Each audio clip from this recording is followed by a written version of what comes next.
Welcome back to Fun with Guns. Today we're going to talk about the Winchester Model 1886.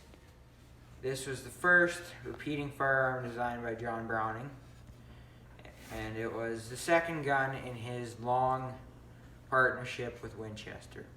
So John Browning's partnership with Winchester began back in 1885 when he designed his falling block single-shot rifle, his first ever firearm. Winchester was interested in the rifle because of its strong locking mechanism, and they later used it for testing their new cartridges. But anyways, we're here to talk about this and not that. That's a subject for a different video. This gun, as I said earlier, is John Browning's first repeating firearm. So he knew Winchester was in the 1886. Winchester was looking for a new repeating rifle to replace its 1876 rifle, which was only compatible for the Winchester 4575 cartridge.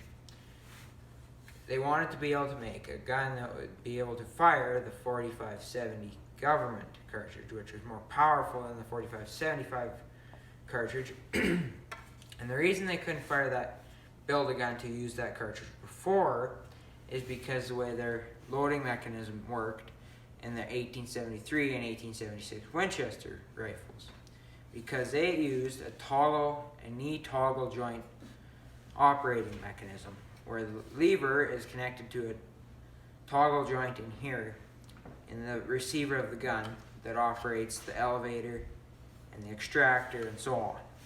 That knee toggle joint was dependent on the length of the cartridges. The cartridges all had to be a specific length for that knee toggle joint to operate properly.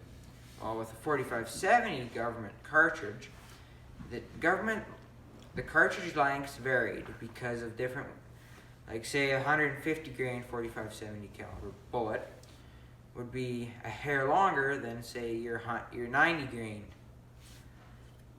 4570 caliber bullet. So John Browning took a look at this design and was like, we're just going to totally abandon the knee toggle joint design and we'll go with this. So this other design he came up with incorporated two vertical locking bars that went locked into recesses in the top of the receiver and bolt. This way, the horizontal pressures of the cartridge could not drive bolt backward without having to first drive down the two vertical locking bars. Therefore, the only way to open the action is to open the lever, and there's no way the gas pressures in here can open the lever, so therefore you have a much stronger mechanism that is not going to burst or accidentally fire out of battery. So that's what he did. So this gun was mainly designed for big game hunting. The cartridges, like I said earlier, were 4570 government, as well as 5100 express, which is a 50 caliber. And then there's also 5110 Buffalo Express, which was the biggest cartridge of its time, and it was used in this rifle specifically. It was specifically designed for this gun by Winchester. Some of the users were Theodore Roosevelt used one of these on his African safaris. He was the most notable user of these guns. There was not really any, at least in the 1800s, there's no military use of this gun. They were used in World War I by the Royal Flying Corps. They used them with incendiary bullets in 4570 government to shoot German airships, which the incendiary bullets would ignite the helium in the airship and so on. And it would make kaboom, no more airship. But that's what the one documented military usage of these was during World War I. But otherwise, they were mostly just designed for hunting large game.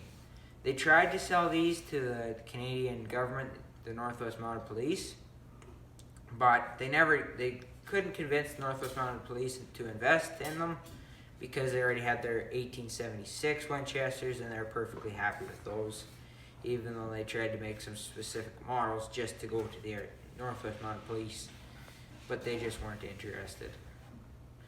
Because these were also a lot more expensive than the 76. These guns were in production from 1886 to roughly the 1970s. So the reason that these guns made it that long was because in the 50s they made some changes to them, renamed it and called it the Model 71, and that is why they made it so long. There's two different styles that you could buy. There's the rifles, and there's carbines. Rifles have longer barrels, and carbines have shorter barrels. And then there's also extra long barreled rifles and short rifles like this one.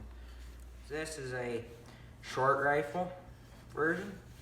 It has short 20-inch barrel, which is carbine length barrel, but there's no bump here that would indicate a barrel band. I would have had lines notched in here with a bump right here for a barrel band.